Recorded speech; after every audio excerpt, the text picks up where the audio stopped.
Hey, welcome back to Shadow Shorts. If we've never met before, my name is Jeff Echols. I am a senior advisor and the head of marketing for Shadow Partners. And every weekday, I bring to you a conversation, a short conversation with an expert or a thought leader in the realm of innovation for the built environment. And today, I'm really looking forward to this conversation for a few reasons, which I'll explain here in a few minutes. But I am joined by Brad Crawford. He's just up the road from me. Actually, I'm in Indianapolis, and Brad's up in Fort Wayne, Indiana.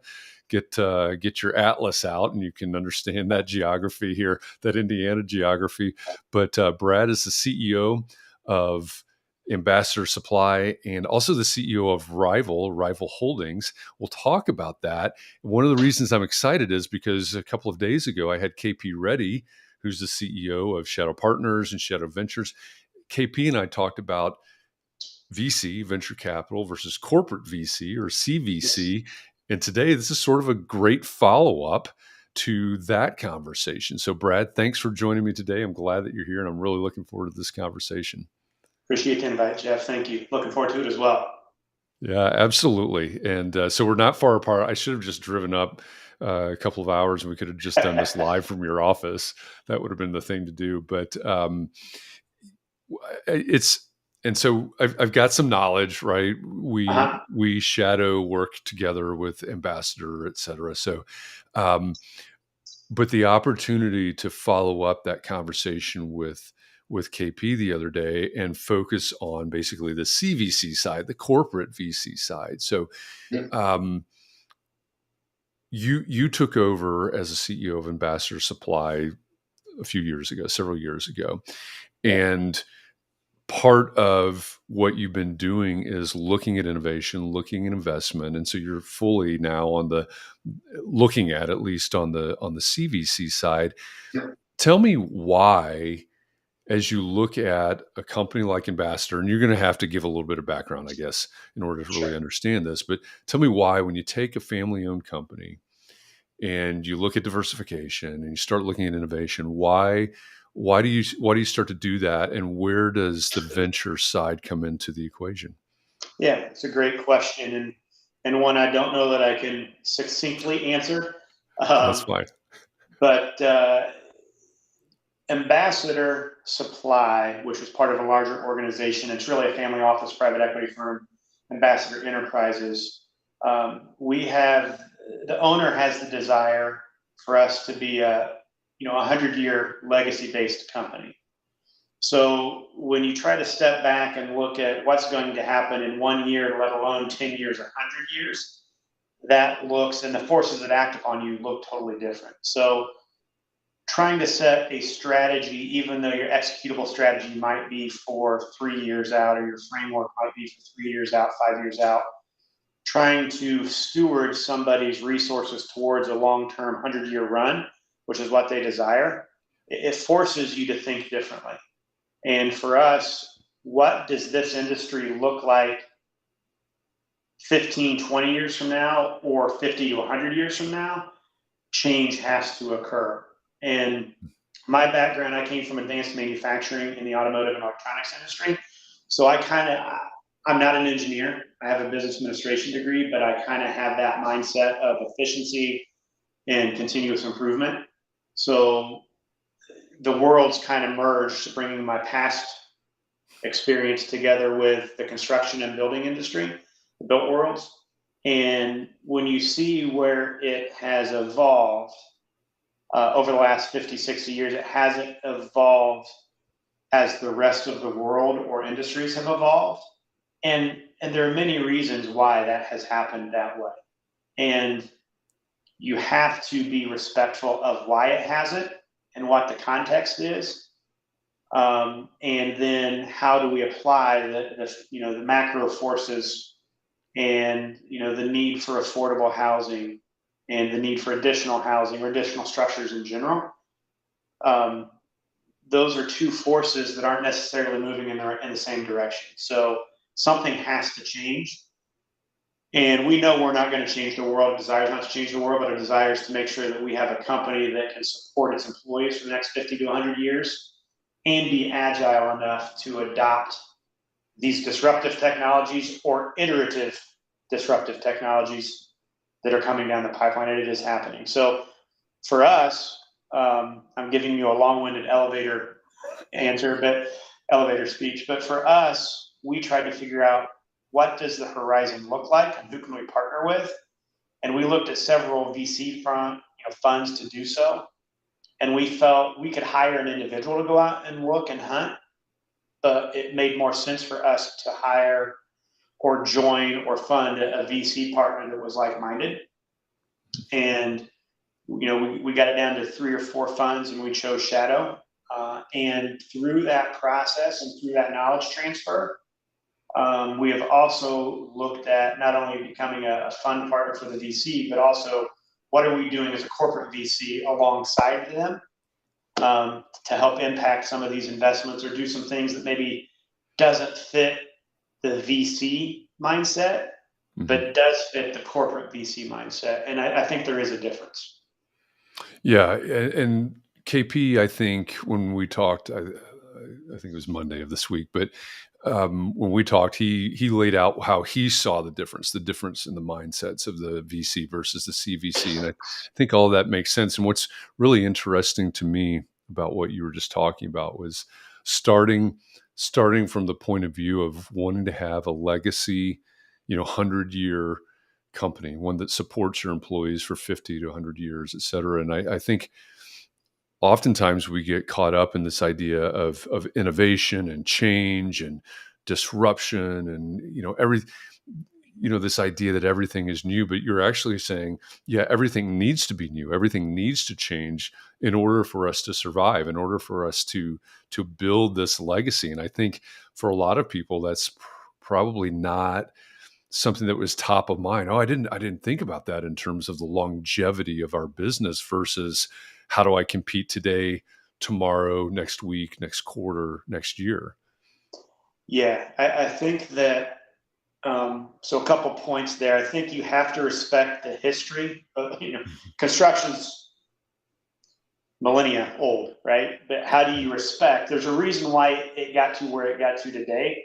And with a lot of the challenges that have been created, there also have been a lot of successes. So you need to respect the generations prior to you and learn from them and realize that the only constant is change in this world. So how do we then look towards the future and what other industries that may not be doing what we're doing, but we can learn from them, whether it's the automotive industry, whether it's the aerospace industry, whether it's the cruise liner construction industry or technology.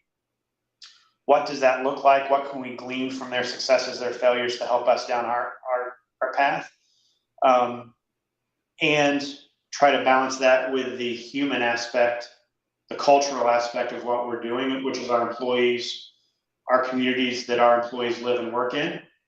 We need to try to help them adapt for an ever-changing environment. Because I think what's coming to an inflection point to where you're going to have several of these technologies come together and things are going to change rapidly.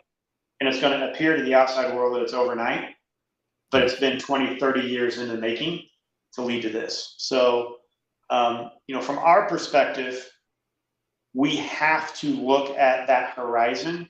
And again, how far out, I don't know, but we have to look at it from what can we do today to set ourselves up for that point tomorrow.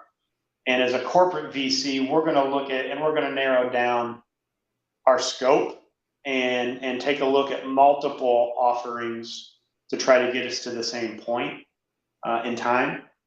And they might have completely different approaches, but we want to look at all to keep our options open because, again, we have our legacy-based companies which are performing well in today's market and addressing today's problems. So I have the luxury of stepping out of I still get involved in the day-to-days, but I have the luxury to step out and look up and out and see what's coming. And for us, the challenge is how do we inject this great opportunity with these advancements into these legacy companies without breaking them?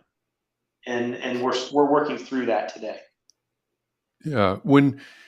I know you have a lot of business experience, even beyond, Ambassador and Rival.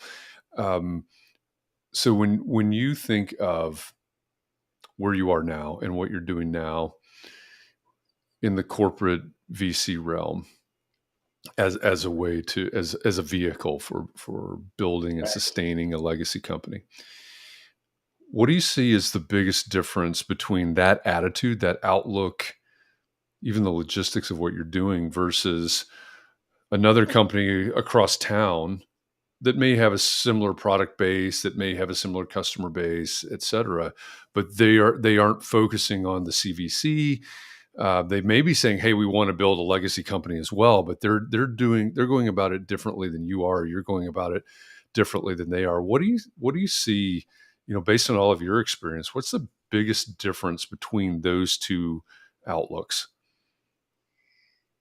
Intentionality, honestly, I think. So we're very intentional about taking a step back, looking around and listening, what are our options? And saying, how can we do it better? A lot of what we see in the industry is a lot of people are working in their business every day and not, they don't have the ability to take a step back and work on their business. Yep. And we've been blessed enough that we've been able to hire some really good people to do so. I think we're probably all moving in the same direction the next 5, 10, 15 years. I'm hoping, and we're all going to have some sort of um, turmoil, some sort of disruption in our daily activities as these technologies come in. I don't think it's a one size fits all, or we're going to swallow this magic pill that cures all of our ills at that time. We'll still have challenges. I just hope we're better prepared, whether that's better margins long term, whether that's, we can invest in our people at a higher level because we have savings from some efficiencies in other places that will help us adapt more smoothly than what the rest of the industry that doesn't look ahead, if you will, in the same way we do. Um, they're going to have to pivot pretty quickly, Mm. or maybe accept a place or a role in the industry that's not optimal for them.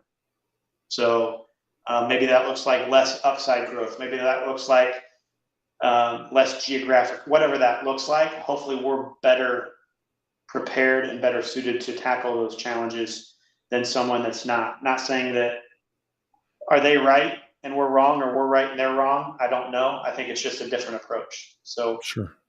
we're trying to get out in front of it as best we can. Yeah, yeah, that makes a lot of sense. So I know that you are headed to Shadow Summit later this year. If you're watching this and you don't have any idea what I'm talking about, Shadow Summit. This will be the seventh annual Shadow Summit. It's our own conference. We call it a summit because that's what it is. It's not a conference where we're going to gain continuing education units. It is a place for a small number, 200 tickets max, for a small number of people to get together, the best thinkers, the best innovators in the built environment, to talk about, and we like to think, set an agenda for what's going to happen, what's going to be invested in, what's going to be innovated for the built environment through the rest of the year, looking at 24, looking at 25. So Brad, I know you're going to be at Shadow Summit. What do you hope to find there? What do you hope that some of the discussions will center around when we all get to Atlanta in October? Selfishly, industrialized construction, or an aspect Mhm. of industrialized construction. Um, I just think the advances in technology, continuing to update ourselves, because what the bar was in 2022 looks completely different than what the bar is just a year later in 2023. If you look at just advancements with AI and Chat GPT, again, overnight success that was 20 years in the making, right? But it was released and we saw that. So I think just networking and talking with like-minded individuals that are trying to solve the same problem, maybe through a different lens, but the same problem. Just thought sharing. Having updates from those that focus on this every single day in terms of the technology aspect. Also, I found it extremely helpful hearing from the companies that are launching. What do they need and how do they see the world? Because Mm. this is kind of central to all that we do, Jeff, is whether we're purchasing a business or whether we're trying to partner in technology, is if I understand the problems you're trying to solve and I share with you the problems that I'm trying to solve and or the obstacles that I have to try to help address your problems. If you understand where I'm coming from, we're going to get to that end point much faster because we're all cards are on the table. So if I understand from their perspective the limitations that they have as a startup, and they understand the problems I'm trying to solve or what I'm trying to achieve, I think hearing those things, we can address the market at a much faster pace, as opposed to we're simply funding somebody and they're off and doing it on their own. Yeah. Yeah. And that's, I brought this book up sometime in one of these conversations in the last several days. I find myself bringing it up more than more. It was one of my favorite reads of 2022. It's called Where Do Good Ideas Come From? The Hmm. Natural History of Innovation, I think is the subtitle. Stephen Johnson, I believe, is the author, but he talks about near adjacencies, and he talks about it. He explains essentially what you just described, and you said something earlier where we see these things that we see. Oh, look at that huge innovation, this groundbreaking things, and we can look at it as an overnight success, 20 years in the making, but as he describes it in the book, he says, most of these big innovations, these groundbreaking things that we see, are just small iterations from a near adjacency. It's something that's been happening and just made a leap over to somewhere else. And what you just described about the summit and the reason that you need to have the conversations that you have, I think fits Yeah, exactly into that scenario. I appreciate that. I'm going to read that or listen to it. I don't read it. I'll listen to I am with you. I burn Audible credits like they're it. like they're kindling, man. I keep upping my plan and then keep buying more, but I listen to them as well. Where do good ideas come from? Um, Brad, this has been a fascinating conversation. I really appreciate you coming on and sharing all these thoughts and your outlook with us. And I'm looking forward to getting together with you before then, but in Atlanta for Shadow Summit. I'll be up in Ball State, or I'll be up at Ball State in Muncie in a couple of weeks. I'll just bump up Yeah, come on to up. Love Fort to Wayne have when you. I'm up there. Yeah, absolutely. If you're watching this right now or listening to this, and you want to know more about Shadow Summit, then go to shadowsummit.com. It's in the bottom left-hand corner of your screen right now. And Brad, if they want to know more about what you're working on, they want to know more about Rival, and they want to know more about Ambassador, where should they go? Best place is our website, rival.re, as in real estate, rival.re, and ambassadorsupply.com. The other affiliate is Via Developments, so viadevelopments.com. So those are the kind of the three, but Rival can take you to both of those. It shows a lot of our investments through Shadow as well as independently. And reach out to me. As always, my contact info is on the website. I love to talk to like-minded people. Right on. Love it. So the URL for Rival is in the bottom left-hand corner of your screen right now, rival.re. Go check it out, connect with Brad, and join us in Atlanta, October 24th through 26th for Shadow Summit. Go to shadowsummit.com and there's a button. Like I said, this is a purposefully intimate affair, only 200 seats in the auditorium. And it really is meant to be a summit, as a place where we talk about issues and try to find solutions and set an agenda as we move forward. So there's a button to apply at the top of the page at shadowsummit.com. Join Brad there, join me. You heard from KP Reddy earlier this week.